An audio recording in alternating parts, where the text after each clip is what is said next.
I want to give you guys the top 5, at least my top 5 game developers here in 2020, guys. And so, look, this list is going to be controversial to many of you. You guys are probably going to think that this is going to be a really good talking point, in my opinion. I think it's going to be a really good way for us to kind of have a real conversation in the comment section down below, whether it's on, here on YouTube, on Twitter, on Facebook, wherever it is, guys. I think there's real conversation here to what are the top 5 best video game developers in the world at this point here in 2020. And look, so we're going based on right here, right now, where we are, the history here with some of these studios, and maybe projected, what's maybe coming out here in the near future that we think are going to be real big hits and such. I think that there comes down to not only success based on sales, but it also comes down to prestige of the types of games, the awards that they're getting, and things of that nature. There's a lot that goes into it for me, at least personally. And so I'm going to give you guys my top 5, at least right here, right now in 2020. I want to hear your guys' top 5 game developers, that are your favorite game developers, or who do you think are the best in the world at this point. Now, I'm going to give you the top 5. I'm not going to go in any specific order, but we'll start with number 5 for me, guys, is Ubisoft. So Ubisoft, guys, for me, I love the games that they make. I think that they have a number of great games that they've got right now. They've got a slate of games that are going to be coming out that look really great as well. That being like Rainbow Six Quarantine and Assassin's Creed Valhalla, Watch Dogs Legion, and the list goes on and on. Most recently, Hyperscape, which is their newest title, that being a Battle Royale, kind of taking their take on the Battle Royale genre. But these guys have made games, guys, that I've absolutely enjoyed thoroughly. I mean, even games like, newer titles that have come out over the years, like The Division, and, older games that go way back to the original Xbox days, at least for myself, that being like Splinter Cell. And then, of course, you got Rainbow Six Siege, which is a really great, comeback story. You look at that as a game that had a lot of backlash when it first came out, and then they just kept on refining it, updating it, and now look at where it is, one of the biggest esports titles out there. It's an incredible story, and it's a great game as well. And so the Rainbow Six series, and they have a number of games that have, they've done a really good job with. Now, sure, guys, there's going to be things that we can nitpick about any one of these, about these game developers, these publishers, these companies as a whole. But at the end of the day, I'm looking at the games they're producing and the achievements that they're getting along the way. And I think that Ubisoft is certainly in my top 5, at least right now in 2020. That gives me to number 4, guys, which of course is Activision Blizzard. Now, you guys know me. I'm a huge Call of Duty fan. Call of Duty is one of my favorite games of all time and franchises of all time. I absolutely love Call of Duty. And I think, guys, that back a few years ago, I would have said Activision Blizzard is not in my top 5 because we went through the dark ages of Call of Duty, that being the Jetpack era, 3 games in a row where we had, 3 games that I thought were just the dark ages of COD. It was just really tough for at least myself as well as a lot of other people in the community kind of get through, because if we would have seen the light at the end of the tunnel, which was technically like World War II and then Black Ops 4 and now with Modern Warfare, we would have definitely been just looking ahead to the future. And we were at that point in time, especially Black Ops 3 and Infinite Warfare, in my personal opinion. But with that, I think Activision Blizzard, they've done such a good job up to this point. Activision's done an incredible job of getting us, to Warzone, Call of Duty Warzone. I mean, one of the biggest, if not the biggest BR at this point in time.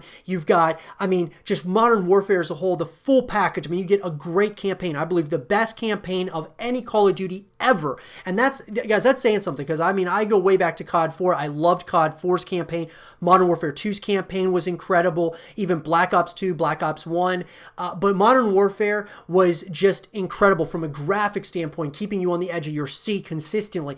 Modern Warfare was the best campaign I've ever played in the Call of Duty series, and that's saying something, in my personal opinion. And then the multiplayer side of it, I love the multiplayer. I love what they're kind of doing with Call of Duty now moving forward here. Boots on the ground, gritty, kind of feel and style game, and I love that. Now, On the flip side of that, you got Blizzard, guys. Now, Blizzard, of course, they haven't brought out as much as I would have really liked, but I mean, you look at what's coming. You got Diablo coming out, the newest Diablo game you're going to be having.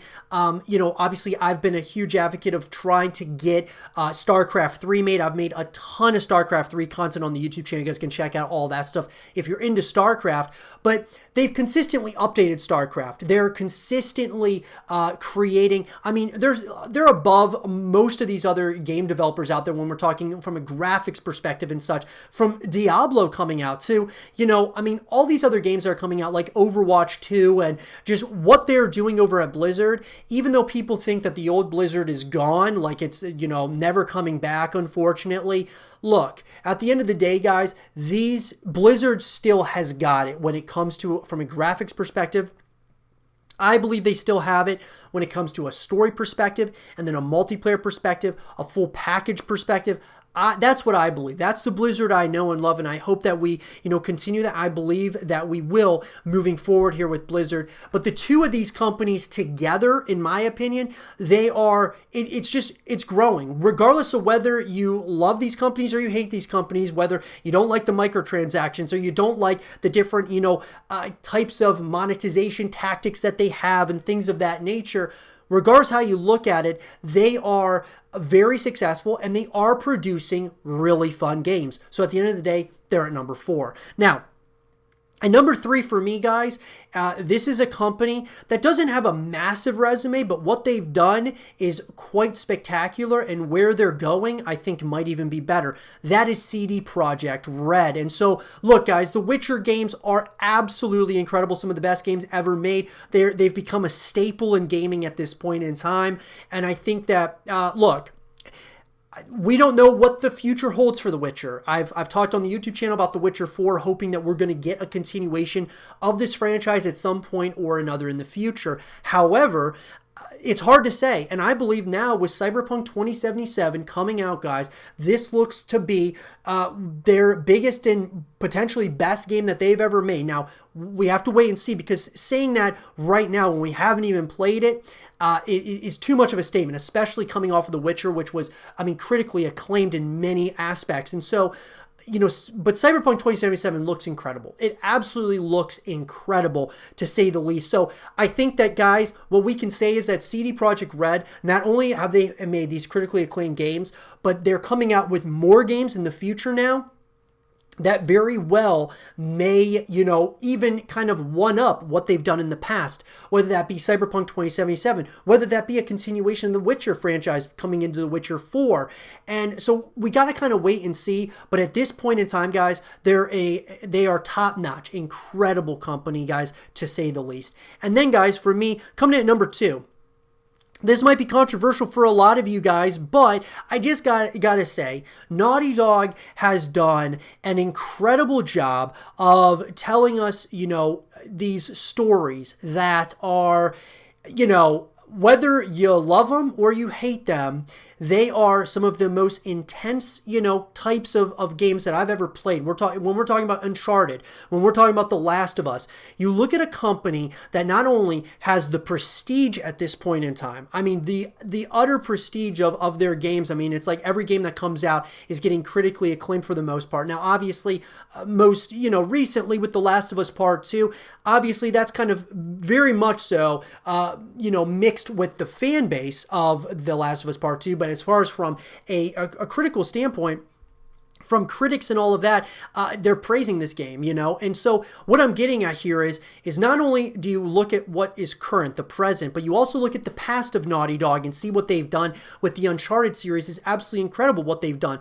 I've hoped, and I've talked on the YouTube channel for the continuation of that franchise as well. I hope that they continue Uncharted in some capacity or another, whether it's, with Nathan Drake as just a side character and you're playing a new character at that point, or, you go way back in time and you play Nathan Drake's earlier stories or something. Whatever they decide to do, I hope they continue Uncharted in some capacity or another. I believe they will. And The Last of Us, guys, look, whether with any game series, no matter how you look at it, with any series out there, any franchise, there's going to be peaks and valleys. There's going to be games that are taking you on a serious, upward trend. And then there's usually somewhere along the road a game that has controversy or has somewhere in there it's not accepted or widely accepted by everyone. And so it creates somewhat of a negative game for the community, which would give you a valley. Even though with this, guys, it's hard for me to even say that Last of Us Part 2 was a valley because look, I'll give you guys my official review of it later on the YouTube channel, but what I will say is this. I don't believe that it was a step in the wrong direction. I think that there were aspects of it that were in the wrong direction, but when you look at everything else regarding The Last of Us Part 2, it was a huge success for Naughty Dog as well as PlayStation, so you can't really say it was a valley within the peak that was The Last of Us, Part 1. And so what I'm getting at, though, is that even if you look at The Last of Us Part 2 as a step in the wrong direction, it only takes one game to take a game into the wrong direction, but it takes one game to bring you right back to where you left off. So always keep hope, guys. And I think that The Last of Us Part 2, whether you loved it or hated it, this is just an example of a company that is willing to take some risks, and I love that about Naughty Dog. I love that they don't really hold back anything. They want to give everyone a visceral experience, and not only that, but they're also going to be adding multiplayer, that being factions to this game. Overall, guys, Naughty Dog is an incredible company. Whether, The Last of Us Part 2 changed kind of the way you look at them a little bit, I'm very excited about the future of the company and what they're planning on doing moving forward, because I think we can all agree that we would love to see the continuation of probably The Last of Us or at least of Uncharted. So with that leads me to the last one, which is number one, guys, which is Rockstar Games. And another one that you guys are probably like, well, what Rockstar? I mean, why would you put Rockstar Games here? Look, guys, I mean, at the end of the day, Rockstar Games is one of the most, number one is that they are a company that I believe Naughty Dog is starting to kind of almost become like a Rockstar in certain capacities. Rockstar is a company that isn't afraid to, really give you this kind of, whether it's a controversial experience or segments of their games are controversial. I mean, this is going back all the way to Manhunt, guys. But at the end of the day, Rockstar does an incredible job. They take their time with their games, number one. But number two is that the experience that they create is something unlike anything that we've really seen. I mean, you look at Red Dead Redemption 2 and what could be coming now with GTA 6, and then Max Payne 4 if that comes out next, and LA Noire 2.